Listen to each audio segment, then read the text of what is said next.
Okay, वहीं से continue करते हैं। ठीक है, जैसे ही मैं यहाँ पे करूंगी m1 डॉट प्रिंट ऑल,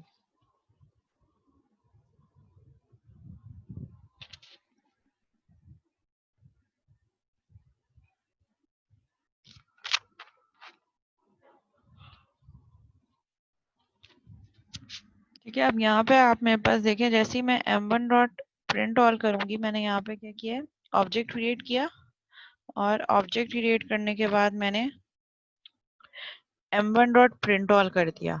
सो यहाँ पे ये क्या करेगा, डिफॉल्ट वैल्यू वो वैल्यू सेट करेगा जो प्रोग्रामर ने एक्सप्लिसिटली दी हैं, लाइक दिस डिफॉल्ट DFT 5.0 है प्रिंट ऑल के लिए, क्योंकि प्रिंट ऑल पे इसको चाहिए मोबाइल का नेम, मॉडल एंड वेट, जो कि ऑब्जेक्ट के रिस्पेक्ट से। तो m1 के लिए ये मॉडल, नेम और वेट क्या प्रिंट करेगा, वो तो मैंने अभी यहाँ पर m1 डॉट प्रिंट ऑल से पहले तो सेट करवाया ही नहीं है। तो ये क्या सेट करवाएगा, जो डिफॉल्ट मैंने वहां पे वैल्यूज दी थी उसकी अकॉर्डिंगली।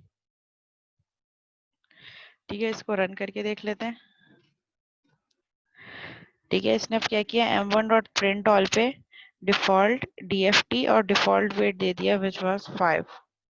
जब फिर मैंने एक्सप्लिसिटली जाके वैल्यूज को दोबारा अपडेट किया कि m1 डॉट नेम नोकिया है, मॉडल C1 है और वेट दिस है, सो m1 डॉट प्रिंट ऑल जब इसने दोबारा किया तो जो मैंने अपडेटेड वैल्यूज थी उसके साथ इसने मुझे वो प्रिंट करवा दिया। सिमिलरली जो मैंने सेकेंड ऑब्जेक्ट बनाया m2 is equal to new mobile, उसके लिए मैंने नेम सैमसंग कर दिया और वेट 5.9F कर दिया, और मॉडल का नेम मैंने यहाँ पे अपडेट नहीं किया। तो ये मॉडल का नाम क्या करेगा, वो जो मैंने वहां पे सेट किया था DFT। तो जब मैंने m2 डॉट प्रिंट ऑल करा तो नेम इसने मोबाइल नेम सैमसंग उठाया, वेट 5.9 जो मैंने यहाँ से दिया था, और क्योंकि मैंने मॉडल का नाम नहीं दिया था तो मॉडल का नाम वो वहीं से उठाएगा जो मैंने वहां पे डिफॉल्ट वैल्यू सेट की थी DFT, ये वाली, ये वाली। सो जो वैल्यूज आप ऐसा करना चाहें तो आप ऐसा भी कर सकते हैं कि जहां आप एट्रीब्यूट इनिशियलाइज करें वहीं पे उसकी वैल्यू देते हैं, but it's not a very good approach. But ये कर सकते हैं ऐसे, इसलिए मैंने आपको बता दी कि आप ऐसे भी, that is the right option, इसमें कोई प्रॉब्लम या एरर नहीं है।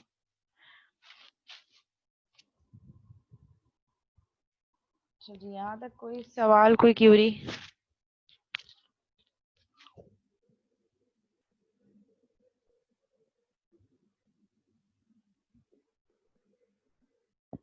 जी ओवैस, ओवैस इकबाल, कोई क्वेश्चन है?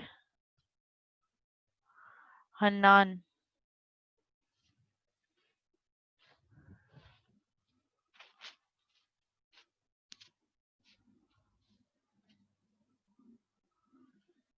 ठीक है, किसी को कोई क्यूरी नहीं है, सब क्लियर है? ओके।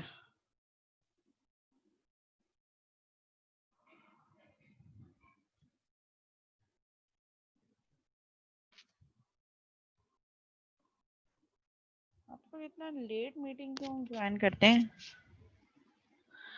कि बार बार फिर प्रॉब्लम होती है मुझे ज्वाइन करने में, सबको एडमिट करने में वन बाय वन।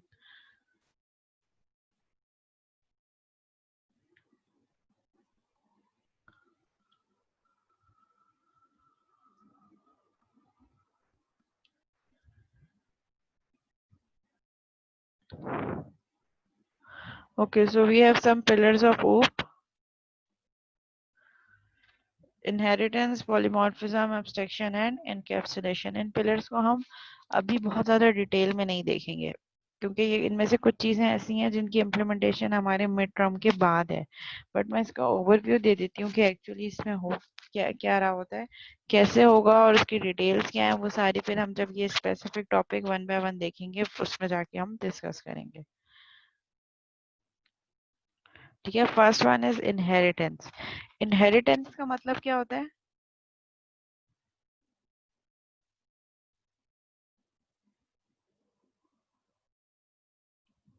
इनहेरिटेंस का मतलब ये होता है, जो बहुत सारी चीजें ऐसी होती हैं जो हम अपने पेरेंट्स से इनहेरिट कर रहे होते हैं। ठीक है, सो इनहेरिटेंस मींस किसी की कुछ प्रॉपर्टीज को अपने पास जो है वो इनहेरिट करना। जैसे हम कह रहे थे ना इनहेरिटेंस, इनहेरिटेंस आबाओ अजदाद से चीज़ें अपनी गेन करना जो उनकी जायदाद होती है, या इवन कुछ चीज़ें जो होती हैं नेचर, कुछ चीज़ें हम उनसे कॉपी कर रहे होते हैं बाय डिफॉल्ट। सो इनहेरिटेंस जैसे कहते हैं विरसे में मिली है, विरसे में मिली है, ये चीज़ विरसे में मिली है। सो इनहेरिटेंस मीन्स विरसा, एग्जैक्टली उर्दू मीनिंग इसके ये हैं। और इनहेरिट का मतलब इंग्लिश में क्या हो सकता है कि we have some common properties which we are inheriting from our parents. ठीक है, exactly common properties belong to ancestor, जो बड़ों से हम कुछ प्रॉपर्टीज हैं जिनको हम एग्जैक्टली सेम शेयर कर रहे हैं। सो ऑब्जेक्ट ओरिएंटेड प्रोग्रामिंग क्योंकि हम कह रहे हैं कि रियल वर्ल्ड कॉन्सेप्ट्स को मैप कर रही होती है, तो यहाँ पे भी हम इनहेरिटेंस अचीव कर सकते हैं। और वो इनहेरिटेंस हम कैसे अचीव कर सकते हैं? वी हैव सम क्लासेस जिसमें कुछ कॉमन एट्रीब्यूट्स हो सकते हैं। जैसे कि अगर मैं कह रही हूँ कि स्टूडेंट, स्टूडेंट की क्लास के मल्टीपल एट्रीब्यूट्स हो सकते हैं। स्टूडेंट का नेम होगा, स्टूडेंट आईडी होगी, स्टूडेंट के जो है वो बैच होगा, बैच कौन सा है जिसमें वो एनरोल्ड हुआ, उसका डिग्री प्रोग्राम। सिमिलरली एक और क्लास है टीचर की, टीचर के क्या एट्रीब्यूट्स होंगे? टीचर का भी एक नाम होगा, ठीक है। उसके अलावा क्या होगा? टीचर की अपनी आईडी हो सकती है, उसके अलावा उसकी क्वालिफिकेशन, ठीक है, कोर्सेज कौन कौन से जो है वो पढ़ा सकता है वो टीचर। अच्छा, अब ये दो डिफरेंट क्लासेस हैं, एक टीचर की एक स्टूडेंट की, लेकिन इसमें कुछ प्रॉपर्टीज ऐसी हैं जो सेम होंगी। जैसे कि स्टूडेंट का भी नेम होगा, टीचर का भी नेम होगा, ठीक है। इसी तरह स्टूडेंट की भी डेट ऑफ बर्थ होगी, टीचर की भी डेट ऑफ बर्थ होगी। तो इन फील्ड्स को दोनों दोनों क्लासेस में रिपीट करने से बेटर नहीं है कि जो चीजें कॉमन है उनको हम एक क्लास बना दें। लेट्स से पर्सन, अब टीचर भी पर्सन की क्लास से बिलोंग कर रहा है और स्टूडेंट भी पर्सन की क्लास से बिलोंग कर रहा है। सो जितनी भी क्लासेस के कॉमन एट्रीब्यूट्स हैं उन कॉमन एट्रीब्यूट्स को हम एक क्लास में डाल दें और बाकी की दो क्लासेस को उस क्लास से इनहेरिट करवा दें। सो बाय डिफॉल्ट जो चीज़ पर्सन की क्लास में है वो अब स्टूडेंट की क्लास भी यूज कर सकती है और टीचर की क्लास भी। So that is inheritance. ठीक है, और इसके फर्दर क्या एग्जाम्पल हो सकती है? फर्दर एग्जाम्पल इसकी हो सकती है एम्प्लॉय की। ठीक है, employ can be of multiple type. Salary employ भी होते हैं आपके पास, और आपके पास आवरली बेस्ड एम्प्लॉय भी होते हैं जिनको आप आवरली रेट पे पे कर रहे होते हैं। ठीक है, और कमीशन बेस्ड एम्प्लॉय भी होते हैं आपके पास। सो हम, अच्छा एम्प्लॉय तो एम्प्लॉय है, हर एम्प्लॉय की एक आईडी होगी, एम्प्लॉय आईडी, एम्प्लॉय का नेम भी होगा, एम्प्लॉय की डेजिग्नेशन भी होगी, ठीक है। और क्या होगा? डेट ऑफ ज्वाइनिंग, कि उसने कंपनी कब ज्वाइन की, चाहे वो कमीशन एम्प्लॉय हो, सैलरी एम्प्लॉय हो या आवरली हो, हर किसी के ये कुछ 4-5 एट्रीब्यूट्स होंगे। मेथड्स क्या होंगे? सैलरी कैलकुलेशन, ठीक है, बोनस कैलकुलेशन, ये सारे मेथड होंगे।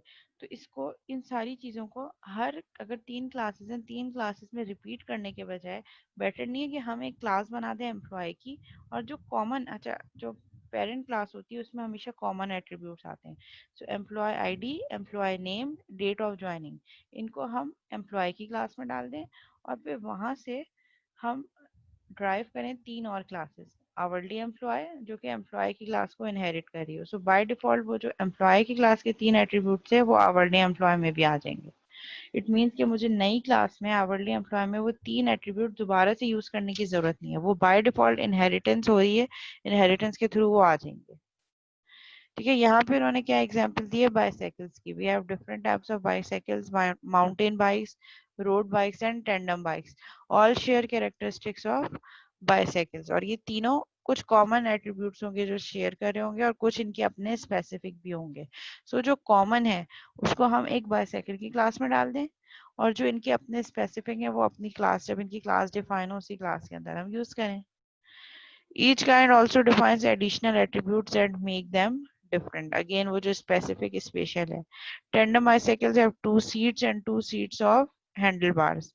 Road bikes have drop handlebars. Mountain bikes have an additional chain ring. ठीक है, तो ये कुछ एडिशनल एट्रीब्यूट्स हैं जो हम बाइसाइकिल की क्लास में नहीं डालेंगे, क्योंकि ये हर क्लास में नहीं आ रही है, जिसमें आ रहे हैं उसी क्लास के साथ लिंक कर देंगे। So that is inheritance. ठीक है, मेन क्लास हमने बाइसाइकिल की बना दी। इन तीनों क्लासेस के जो कॉमन एट्रीब्यूट्स हैं, जो इन तीनों में ही कॉमन है, उसको हम बाइसाइकिल में रख देंगे। और इन तीनों क्लासेस को बाइसाइकिल की क्लास से इनहेरिट कर देंगे। तो वो तीनों एट्रीब्यूट जो हमने बाइसाइकिल में डिफाइन किए हैं वो बाय डिफॉल्ट इनहेरिट हो जाएंगे mountain bike, road bike and tender bike.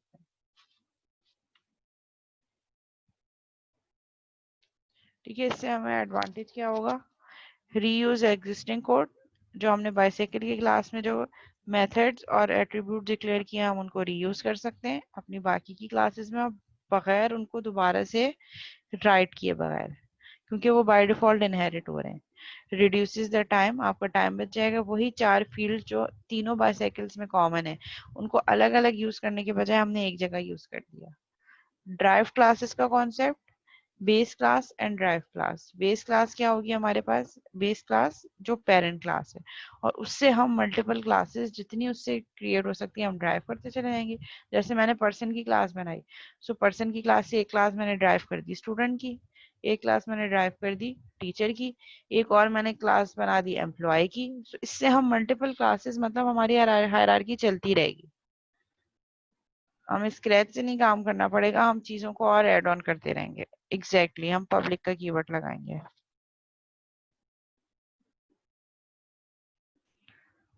ठीक है, जैसे हमारे पास फोल्डर है यहाँ पे Windows operating system, Windows operating system सब, इसमें हमारे पास मेन्यूज हैं।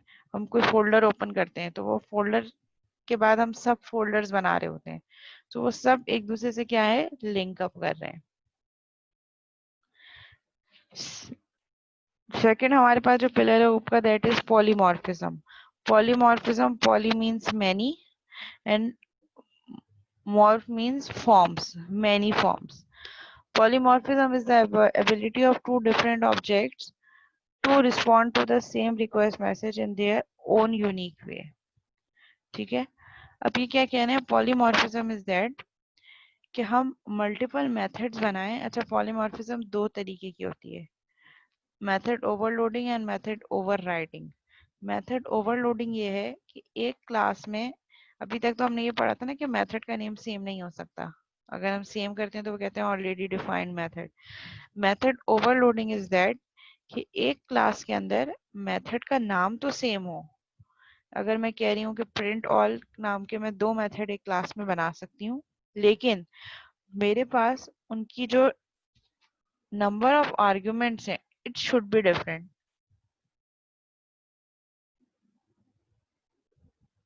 ठीक है, सो method overloading is that method having same name but different parameter list, यानी कि जो हम आर्ग्यूमेंट दे रहे हैं इट शुड बी डिफरेंट। अगर मैंने प्रिंट ऑल का एक मेथड बना लिया है विदाउट एनी आर्ग्यूमेंट, सो मैं एक और मेथड भी प्रिंट ऑल का बना सकती हूँ but it should take any argument. So अब यहाँ पे हमारे पास पैरामीटर लिस्ट डिफरेंट हो गई। एक प्रिंट ऑल का मेथड कुछ भी इनपुट नहीं ले रहा और एक प्रिंट ऑल का मेथड कोई एक फील्ड या दो फील्ड इनपुट ले रहा है। तो यहाँ पे हमारे पास मैनी फॉर्म्स हो गई, और ऑब्जेक्ट अपनी जो है वो रिक्वेस्ट जो भेजेगा उसी के बेसिस पे वो डिसाइड करेगा कि उसने कौन सा मैसेज, कौन सा वाला मेथड कॉल करवाना है। अगर वो वाला मेथड कॉल करेगा जिसमें इनपुट जा रहा है तो आपका कंपाइलर उसी वक्त करेगा डिसाइड कंपाइल टाइम पे कि कौन सा मेथड कॉल होगा। Next one is method overriding. Method overriding क्या होगी, मेथड का नाम भी सेम हो और उसका पैरामीटर लिस्ट भी सेम हो, दोनों चीजें सेम हो बट ये डिफरेंट क्लासेस में होगा। जब आर्ग्यूमेंट वाला कोई वैल्यू पास करेंगे तो आर्ग्यूमेंट वाला कॉल होगा, जब कोई वैल्यू पास नहीं करेंगे तो विदाउट आर्ग्यूमेंट वाला होगा। अगर मैंने तीन मेथड बनाए, प्रिंट ऑल, प्रिंट ऑल या प्रिंट ए, प्रिंट ए, प्रिंट ए, तीनों का नाम सेम है, ये एक मेथड मैंने बनाया प्रिंट प्रिंट प्रिंट। ठीक है, फर्स्ट वाला प्रिंट मेथड स्ट्रिंग इनपुट ले रहा है, सेकंड वाला प्रिंट मेथड एक स्ट्रिंग और एक फ्लोट इनपुट ले रहा है, थर्ड वाला प्रिंट वाला मेथड एक जो है मेरे पास कुछ भी इनपुट नहीं ले रहा। सो मैं जब रन टाइम पे ऑब्जेक्ट बनाकर मेथड कॉल करूंगी, सो जब मैं वो वाला मेथड कॉल करूंगी जिसमें मैं दो वैल्यूज पास करूंगी स्ट्रिंग और फ्लोट, तो कौन सा वाला कॉल होगा, जो स्ट्रिंग और फ्लोट ले रहा होगा। तो वो कंपाइल टाइम पे आपका कंपाइलर डिसाइड करेगा जब आप वैल्यू पास कर रहे हैं उसके हिसाब से।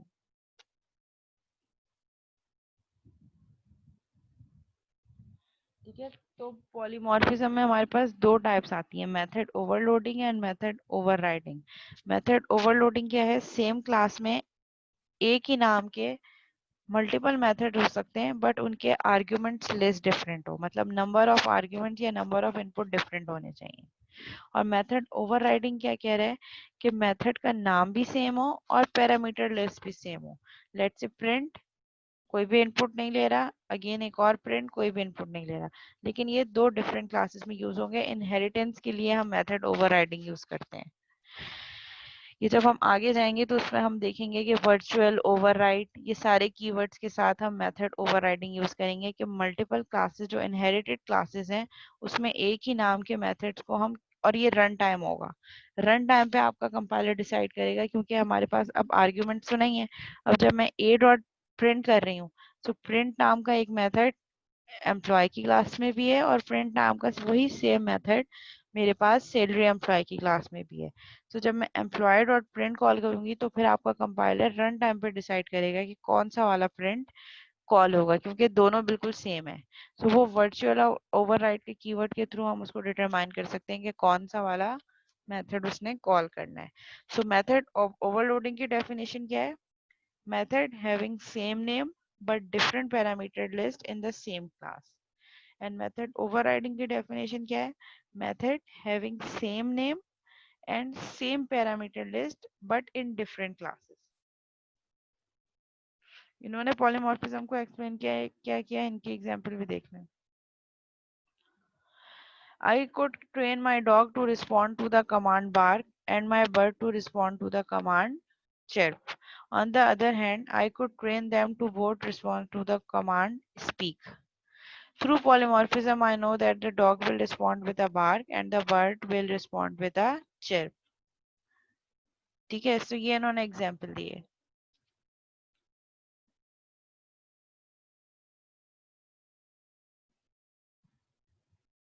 ठीक है, ये कह रहे हैं कि यहाँ पे हम अगर जो है ट्रेन कर रहे हैं दो डिफरेंट टाइप्स ऑफ एनिमल्स को, एक मेरे पास डॉग है और एक मेरे पास बर्ड है। ठीक है, अगर मैं दोनों को ट्रेन करूं कि किस तरीके से रिस्पॉन्ड करना है हमें स्पीक, ठीक है, जैसे ही मैं डॉग को और बर्ड को कह रही हूँ कि जैसे आपको कमांड मिले स्पीक तो आपने कैसे बोलना है। ठीक है, और through polymorphism I know that the dog will respond with a bark. Dog कैसे रिस्पॉन्ड करेगा? Through bark. जब मैं डॉग को कह रही हूँ, दोनों को मैंने कमांड एक ही दी है। ठीक है, मैं एक बर्ड को भी कह रही हूँ और एक डॉग को भी कह रही हूँ कि स्पीक बोलो, लेकिन दोनों अपने ओन वे में बोलेंगे। डॉग बार करेगा और बर्ड कैसे करेगा? चिर्प रिस्पॉन्ड करेगा। कमांड एक ही है दोनों को, लेकिन दोनों के अपने ओन बिहेवियर्स हैं, दोनों अपने रिस्पेक्ट के हिसाब से रिस्पॉन्ड कर रहे हैं। ठीक है, और फर्दर उन्होंने एग्जांपल्स क्या दिए हैं? In OOP you could send a print message to a printer object that would print the text on a printer, and you could send the same message to a screen object that would print the text to a window on your computer screen. ठीक है, दो veg हैं। ठीक है, suppose we have to output या display machines devices, एक मेरे पास printer है और एक मेरे पास मॉनिटर है। अब सेम टेक्स्ट जो है मैं दोनों को दे रही हूँ एज एन इनपुट कि आपने प्रिंट करना है। अब प्रिंटर अपने ओन वे पे पेपर पे रिजल्ट जनरेट करेगा और जो मैंने इनपुट दिया होगा स्क्रीन को, स्क्रीन ऑब्जेक्ट क्या करेगा? उसको अकॉर्डिंग टू स्क्रीन साइज वो आउटपुट डिस्प्ले कर देगा। तो काम दोनों एक ही कर रहे हैं, प्रिंट कर रहे हैं, मैथ हमारे जो आउटपुट है उसको शो करवा रहे हैं, लेकिन दोनों का शो करवाने का जो मैकेनिज्म है वो डिफरेंट है।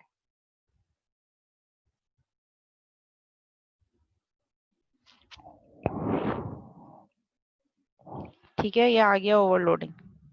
In OOP, you implement this type of polymorphism through a process called overloading. You can implement different methods of an object that have the same name. एक ही जो है ऑब्जेक्ट के लिए आप डिफरेंट नाम के मेथड जनरेट कर सकते हैं जिनके नेम सेम होंगे। The object can then tell which method to implement depending on the context, और आपका ऑब्जेक्ट ही डिटरमाइन करेगा कि इनमें से कौन सा मेथड कॉल करना है depending on the number of arguments pass to the method. Like this, ये मेरे पास क्या है? Method overloading. क्लास मेरे पास एडिशन की है। ठीक है, इस क्लास में मैंने दो मेथड बनाए हैं और दोनों का जो है मेरे पास नेम सेम है। इंट ऐड फर्स्ट वाला ऐड दो इंटीजर वैल्यू ले रहा है और दोनों को ऐड करके रिटर्न कर रहा है। और सिमिलरली सेकंड एक और मेथड बनाया, उसका नाम भी ऐड है, जो कि 3 नंबर्स इनपुट ले रहा है और उन तीनों को ऐड करके रिटर्न कर रहा है। सो इस केस में जब मैं ऑब्जेक्ट बनाऊंगी, ऑब्जेक्ट के नाम के साथ ही मैं ये ऐड के दोनों मेथड कॉल कर सकती हूँ। तो जब मैं ऐड कॉल करूंगी ऑब्जेक्ट के नाम के साथ और दो इंटीजर वैल्यू पास करूंगी, तो आपका कंपाइलर डिसाइड कर देगा कि ये वाला मेथड कॉल होगा। और सिमिलरली अब जब मैं ऑब्जेक्ट बनाते हुए 3 वैल्यू पास करूंगी ऐड के मेथड पे, तो मेरा कंपाइलर फौरन से आइडेंटिफाई कर लेगा कंपाइल टाइम पे कि ये वाला मेथड कॉल होगा। ये क्लियर है मेथड ओवरलोडिंग?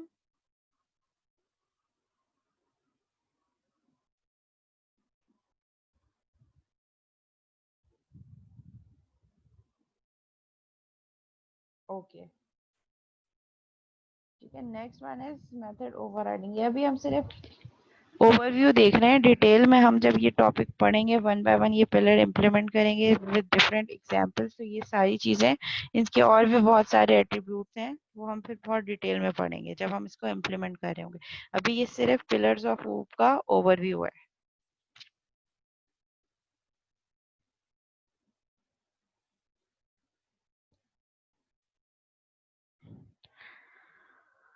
ठीक है, overriding occurs when the method itself are changed। ठीक है, example when you don't need a president but a prime minister, very good example according to the situation. ठीक है, यहाँ पे मेथड ओवरराइडिंग हम कब कर रहे होते हैं, जब हमारे पास डिफरेंट टाइप्स ऑफ मेथड्स हो बट उनके नेम सेम हो। ठीक है, बट उनकी जो फंक्शनैलिटी हो वो डिफरेंट हो। ठीक है, when you don't need a president but a prime minister, हैं दोनों एक जैसे ही, पता है हमें, काम किसी ने नहीं करना, लेकिन ये आपके कि आपको दोनों में से कौन सा चूज करना है।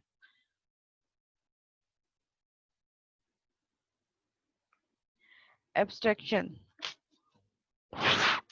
अच्छा, एब्स्ट्रैक्ट वर्ड की डेफिनेशन क्या होती है क्लास? एब्स्ट्रैक्ट, सुना है ना हमने ये वर्ड बहुत ज्यादा, एब्स्ट्रैक्ट एब्स्ट्रैक्ट। सो ये एब्स्ट्रैक्ट जो है, ये इसके क्या वर्ड डेफिनेशन हो सकती है?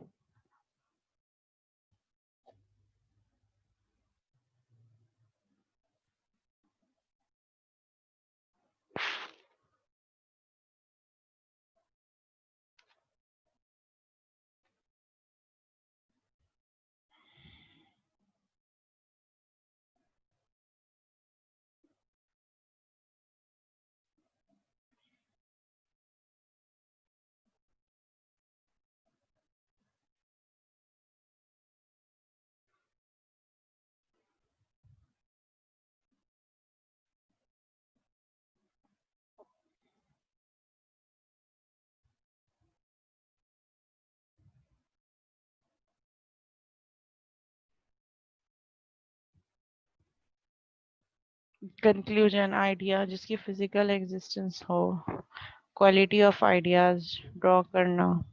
अच्छा, abstraction is basically high level details.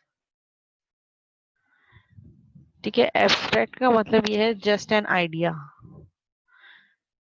ठीक है, जिसकी अभी आपने इम्प्लीमेंटेशन नहीं की, बस अपने माइंड में ही हाई लेवल डिटेल्स को देखते हुए एक मैपिंग की है कि हाँ ये ऐसे होगा ऐसे होगा ऐसे होगा। जैसे अभी आपके माइंड में एक एब्स्ट्रैक्ट आइडिया होगा आपके प्रोजेक्ट का, ऊप के प्रोजेक्ट का, कि क्या कैसे होगा।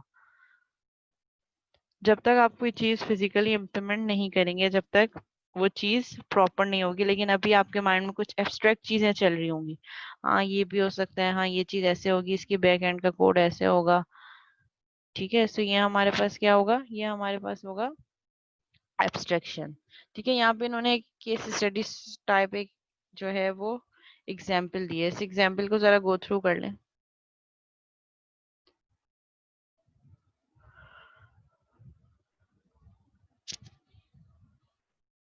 ठीक है, यहाँ पे ये क्या बता रहे हैं कि आपकी एक एक्टिविटी है जिसमें आपने इमेजिन करना है, कंसीडर योर होम। आप अपने घर को माइंड में रखते हुए आपने इमेजिन करना है कि आप अपने किसी फ्रेंड के साथ एक वीक के लिए अपना घर स्वैप कर रहे हैं, मतलब वो आपकी जगह आ रहा है, आप उसकी जगह जा रहे हैं। सो उसके लिए माइंड में वो कह रहे हैं कि आप क्या क्या चीजें माइंड में रखेंगे। सो उसके लिए ये केस स्टडी, इसको जरा गो थ्रू करें, बताएं कि क्या चीज समझ में आई है।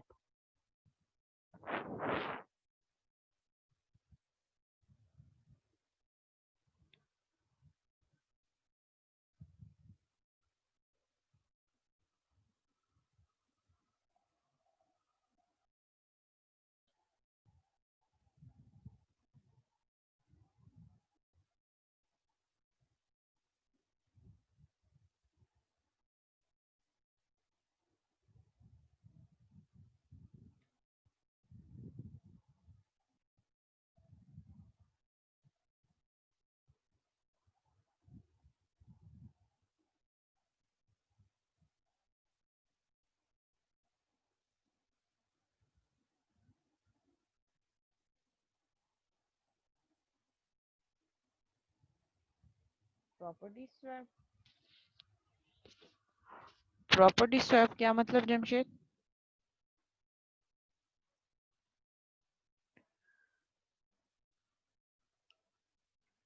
एग्जैक्टली exactly, कि हम यहाँ पे जो मेन मेन चीजें हैं हम उनको वो बता रहे होंगे।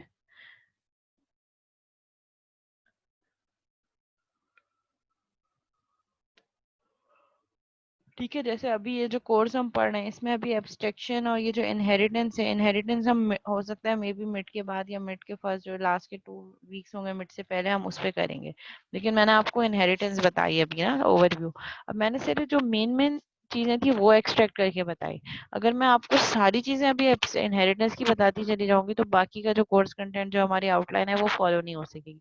तो अभी मैंने सिर्फ आपको क्या चीज बताई, जस्ट ए ओवरव्यू दिया कि एक मेन आइडिया आपके पास, एक एक एब्स्ट्रैक्ट आइडिया आपके पास चला जाए कि हाँ ये चीज ऐसे होगी, ऐसे होती है, लेकिन हम उसको इम्प्लीमेंट कब करेंगे, जब हम उसकी लोअर लेवल डिटेल्स पे जाएंगे। ठीक है, सो एब्स्ट्रैक्शन भी ये है कि स्टार्ट में जो चीजें अननोन है आप उसको अभी फिलहाल हाइड कर दें, जिसके लिए जो चीज इंपॉर्टेंट है उसके लिए वो चीज उसको डिटरमाइन करें, जो उसके लिए यूजलेस है उसको रहने दें। जिसको जितना बताना जरूरी है, जिस ऑब्जेक्ट के लिए जितनी इंफॉर्मेशन जरूरी है उतनी जो है आप उसको इंफॉर्मेशन दें। क्लियर है यहाँ तक?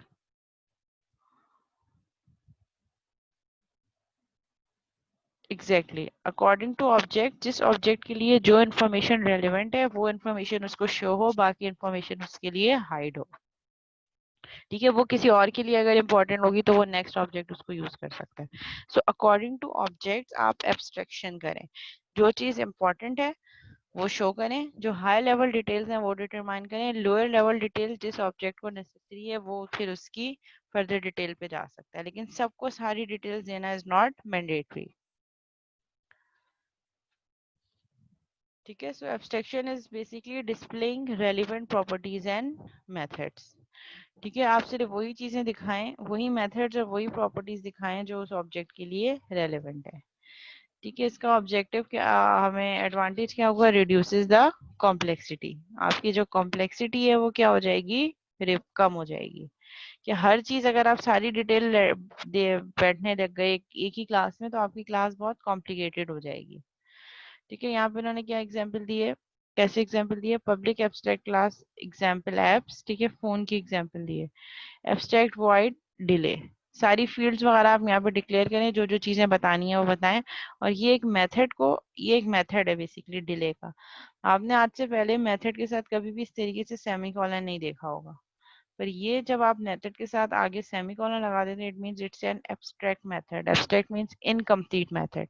इसकी डिस्क्रिप्शन और डेफिनेशन हम यहाँ पे नहीं देंगे, आगे जाके जब जरूरत होगी कि डिले क्यों आ रहा है, फोन में कॉल क्यों नहीं हो पा रही, सिग्नल इशू है क्या है, वो हमें अभी जानना जरूरी नहीं है, वो हम आगे जाके डिटरमाइन कर देंगे।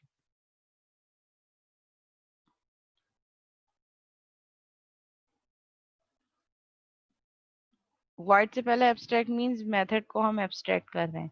तो जब हम किसी मेथड की डेफिनेशन नहीं दे रहे होते तो सेमीकोलन लगाने के साथ साथ हमें पहले एब्स्ट्रैक्ट का कीवर्ड भी देना जरूरी है। इट मींस कि that method is abstract incomplete method, जिसकी लोअर लेवल डिटेल्स हमने अभी नहीं दी है। हम कब देंगे, जब कोई क्लास इनहेरिट करेगी एग्जाम्पल एप्स की क्लास को, तो वो इसके इनकम्प्लीट मेथड को कंप्लीट करेगी, यानी कि इस मेथड की डेफिनेशन देगी। इस क्लास में ये मेथड इनकम्प्लीट है, एब्स्ट्रैक्ट है, इट्स जस्ट एन आइडिया। इसलिए कि मुझे पता है कि डिले के जाके आगे मुझे डेफिनेशन देनी है, लेकिन अभी मुझे जरूरत नहीं है। जब जरूरत होगी तो जिस क्लास को जरूरत होगी वो क्लास इस क्लास को इनहेरिट करके इस मेथड की डेफिनेशन दे देगी।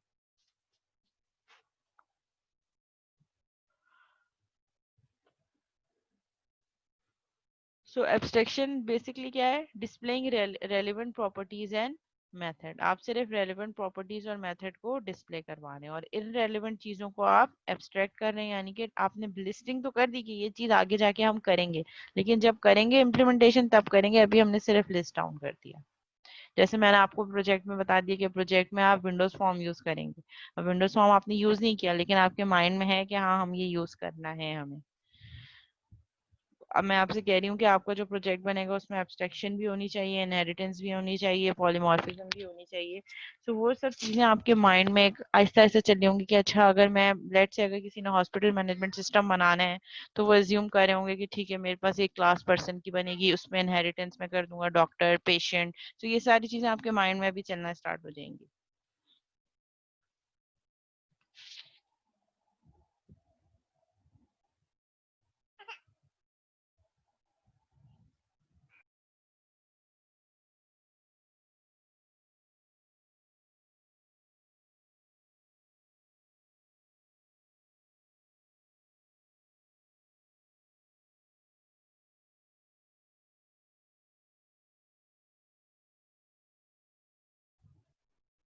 अच्छा मीटिंग ये आईडी एंड होने वाली है, मीटिंग 7 मिनट्स रह गए हैं, सो काइंडली अपनी अटेंडेंस मुझे चैट पे सेंड करने हैं, student name and student ID.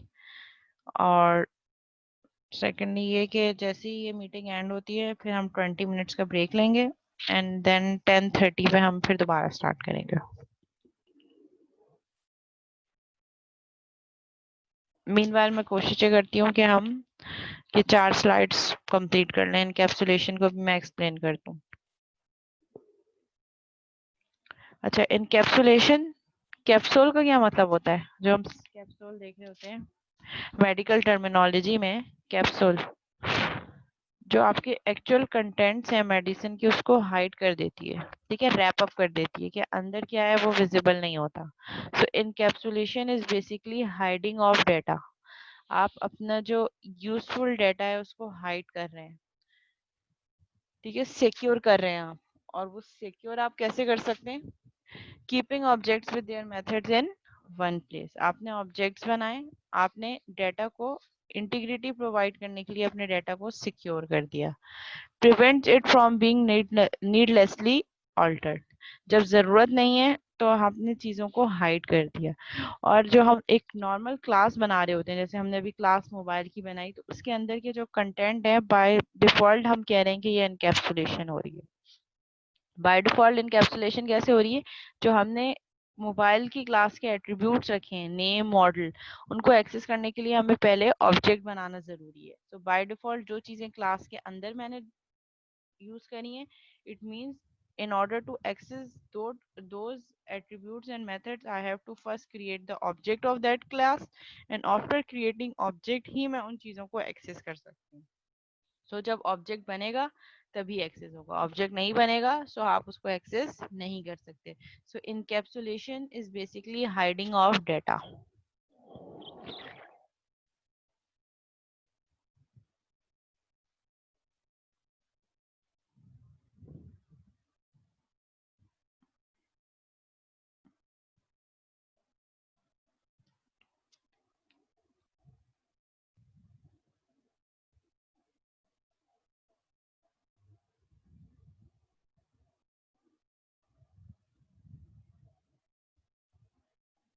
ठीक है, encapsulation is basically hiding of data. हमारे पास जो डेटा है उसको सिक्योर बनाने के लिए हम उस डेटा को हाइड कर रहे हैं, and in order to access that data, उस डेटा को एक्सेस करने के लिए हमें क्या करना पड़ेगा?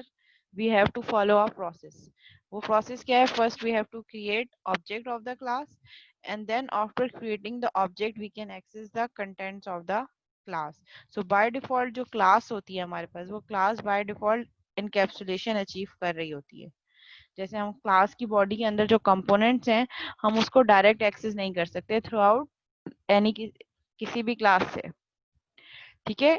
किसी भी क्लास के कंटेंट्स को एक्सेस करने के लिए we have to create object of the class first, and then through that object we can use the contents of the class. तो that is encapsulation. Encapsulation hiding of data. और hidden data को use करने के लिए आप क्या करेंगे? आप पहले क्लास का ऑब्जेक्ट बनाएंगे और ऑब्जेक्ट के नाम के साथ आप उसको एक्सेस करेंगे।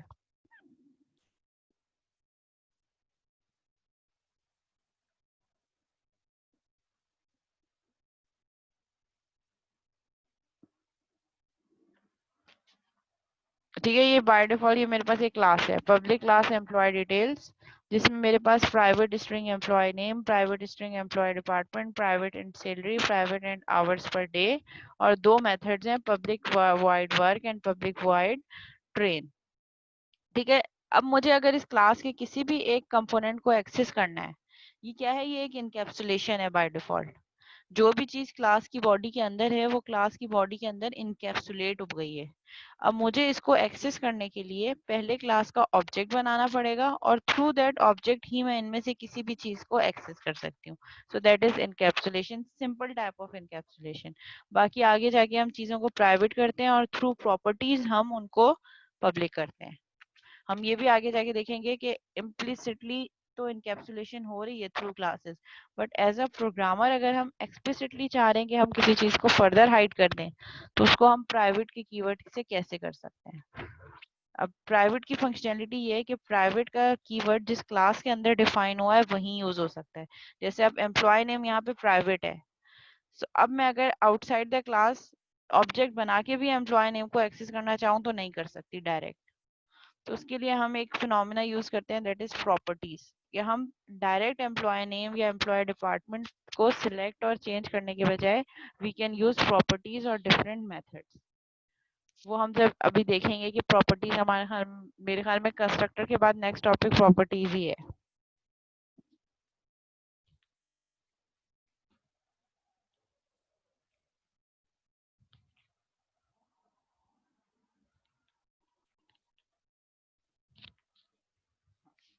ठीक है, so why object oriented programming languages? Because we have some limitations of procedural languages, और वो लिमिटेशंस क्या हैं कि हम सारे काम फंक्शंस पे कर रहे हैं। Functions have unrestricted access to global data, और अगर हमारे पास कोई ऐसा डेटा है, ग्लोबल डेटा है, तो वो फंक्शंस के लिए उनको एक्सेस करना डिफिकल्ट है। तो भाई हम सबसे पहले टॉप पे उसको डिक्लेयर करें, ये कीवर्ड लगाएं तो वो डिफिकल्ट है। And unrelated functions and data भी यूज हो सकते हैं। और प्रोसीजरल लैंग्वेजेस यानी कि जो स्ट्रक्चरल लैंग्वेज है, जो हमने इससे पहले प्रोग्रामिंग फंडामेंटल में काम किया, सारा काम मेथड्स फंक्शंस बना बना के, तो वहाँ पे बहुत ज्यादा प्रॉब्लम आ रही है क्योंकि हम यूजलेस और अनरिलेटेड फंक्शंस भी क्रिएट कर रहे हैं। सो वो काम हमारा किसने ओवरकम किया? ऑब्जेक्ट ओरिएंटेड प्रोग्रामिंग ने। Before object-oriented programming, programmers were viewed as procedures that accepted data and produced an output. There was little emphasis given on the data that went into those programs. Object-oriented programming से पहले programmers किस पे focus कर रहे थे? Procedures पे। अच्छा, ये meeting end हो जाएगी तो फिर हम break के बाद 10:30 या 10:35 पे after 20 minutes दोबारा continue 10:35 कर लेते हैं। ठीक है, 10:35 पे हम दोबारा session continue करेंगे।